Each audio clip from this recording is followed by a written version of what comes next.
So, I've been playing Pokemon. You may have heard of it. It's a popular. Shut up.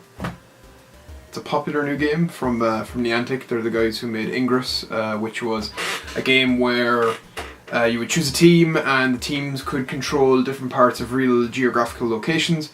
Well, they took that same concept and applied it to Pokemon.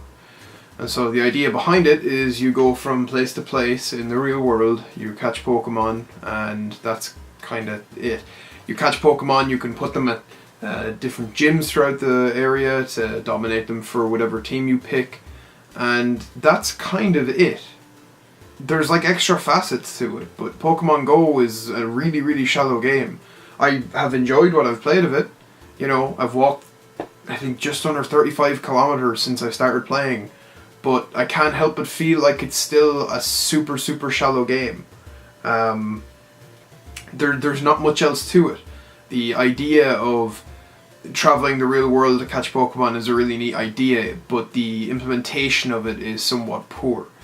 The tracking is broken right now, at least for where I am, and I think actually in the newest update they removed tracking, so that's kind of annoying. There's no real way to track Pokemon in your area other than it says, hey, there's something in your area that you either have caught or haven't caught before, and that's dumb. The game just doesn't have like a very clear and concise kind of direction in where you should go to catch anything. And with it being broken, combined with the idea of Niantic removing all these other third-party applications and third-party websites that help you track Pokemon, they're just kind of butchering it. I think that they're going to maybe put tracking back in when it's actually fixed for everybody, but right now it's not, and because of it, it's suffering. It's suffering and forcing it into a really, really, really shallow sense of progression. You know, you walk around, a Pokemon you like might come up, might not come up. You can't really hunt them because hunting involves seeing, you know, evidence of where they might have been, seeing where they might be or might be going, and right now it doesn't have any of that, so it's really just a big random grab bag of possible Pokemon in your area to catch.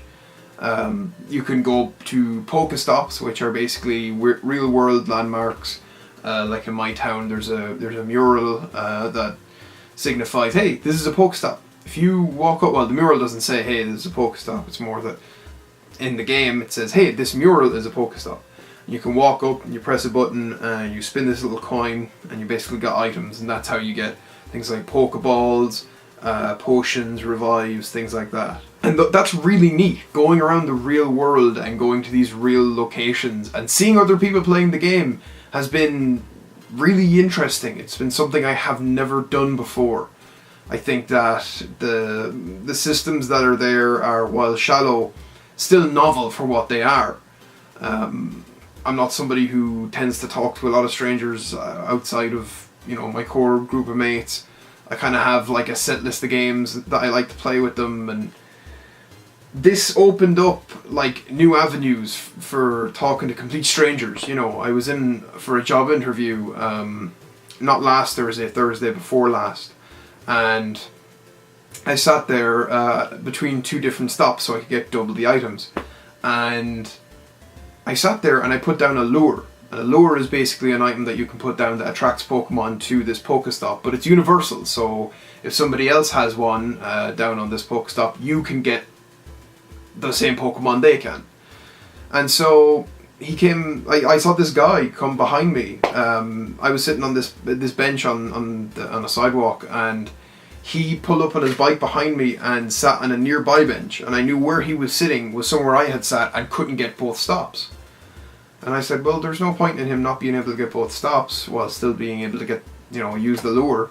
So I stood up, I turned around, and I said, hey, if you want to come sit next to me, as weird as that sounds, I said, if you want to come sit here, you can get both stops. And he said, yeah, sure. And he came down, we sat beside each other, and for the 40 minutes to an hour before my interview, or before I had to head off for my interview, we just talked about Pokemon. And that was really neat, that was really novel, but I can't see other people sticking with this game terribly long unless they, figure out other ways for people to get Pokemon or to get items or to do something. Maybe add more Pokestops. In my area, there's none. There's like none. I have to walk like 40 minutes into town just to get a Pokestop.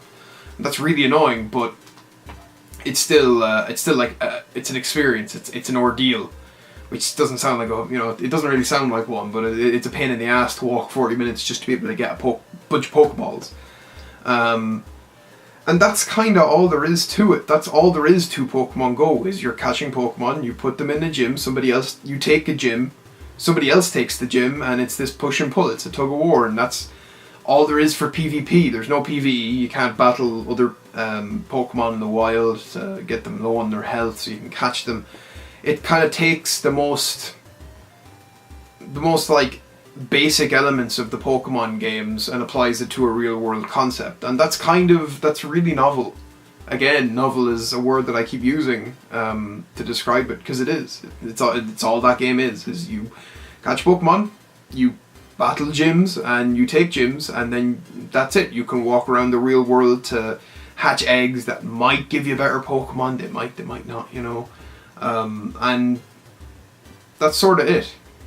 So I feel like only time will tell whether or not people stick with this game. A lot of people have been really unhappy that Niantic removed Pokevision, which was like this third-party app that allowed people to see, hey, there's a hunt responding, in a 10-minute walk from you, and he's there for 7 minutes, so go get him. And you could do that.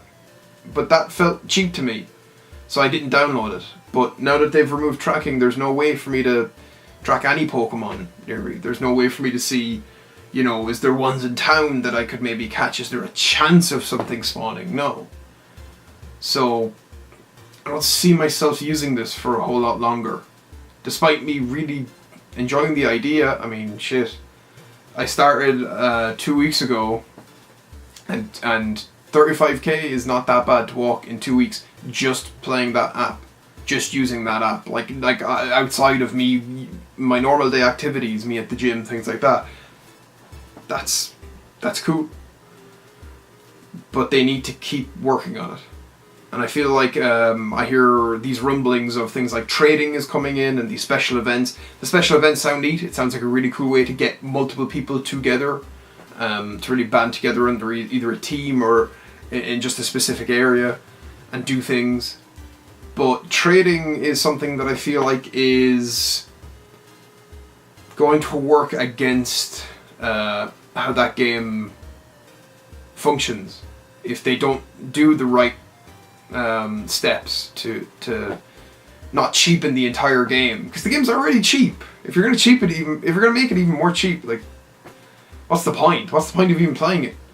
I said to my mate, like, if I have all 148, I think it is you can catch. If I have all 148 and I have them sitting in my phone, sitting on my Pokemon inventory, what's stopping me from just going, hey, I just got back from a holiday in Japan.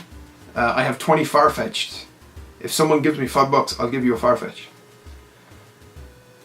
That sounds kind of awesome in a way, because you're obviously making money off people who are stupid enough to spend real world money on something like this. But at the same time, as somebody who has spent very little money in it, I've spent a little bit. I've spent some on Pokecoins so I can get Pokeballs. As somebody who has done that,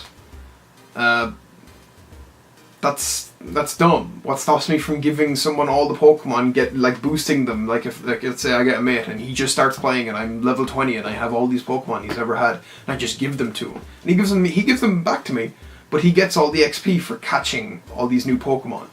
It's weird. We'll see how they do it. There's kind of no way to really see how they're going to implement trading right now. I said they should make it the most nefarious thing ever that no one will ever want to do, therefore making people just play the game the way it's supposed to be played, at least, or how I feel like Niantic want people to play it. I'd said to a friend the idea of a trade module, which is like the lure modules where you put it down, it's usable for everybody, but like for trade modules, two people have to have trade modules to be able to engage in trading. So you have to spend like 200 or 300 coins to be allowed to trade up to 3 or 4 Pokemon. And 2 or 300 coins isn't that hard to get over the course of like 3 or 4 weeks. Well, I said like they should make it like $10. Like it should be cash only. I feel like that would be even better. It's because they're like, if someone's going to let themselves get the game cheapened, we're going to make them pay hand over like freaking everything. They're going to give them all the money just to be able to have all 148 Pokemon. Because those people are going to do that regardless. So that's my idea. It's really stupid. I really hope they don't do that. I really hope they don't do trading. I think trading's a stupid idea. People are like, oh, it's so core to what made original Pokemon. But that's, like, that game has so much more depth to it. Those older games have so much more depth to it. For as little depth as they have in terms of, you know, you catch Pokemon, you level it up, you grind for 2 hours running around, just leveling up your Pokemon, and then you go and steamroll the next boss or the next gym leader. For as little as there is there, somehow Niantic have taken that and still done something that's so just tiny in terms of mechanics. So shallow, again. Shallow is keyword here. So in closing, if I were to really give Pokemon Go a score, I'd give it a 3, probably. If I was too lazy, if I was like as lazy as I used to be, I would give it a 2, because I'm like, I'm not leaving my house to go do something stupid, but that's kind of the point of this game, so I give Pokemon Go a 3 out of 5. Yeah, I think I'm going to uninstall it later on this week, probably. That's all I have to talk about right now, but yeah, see you guys later.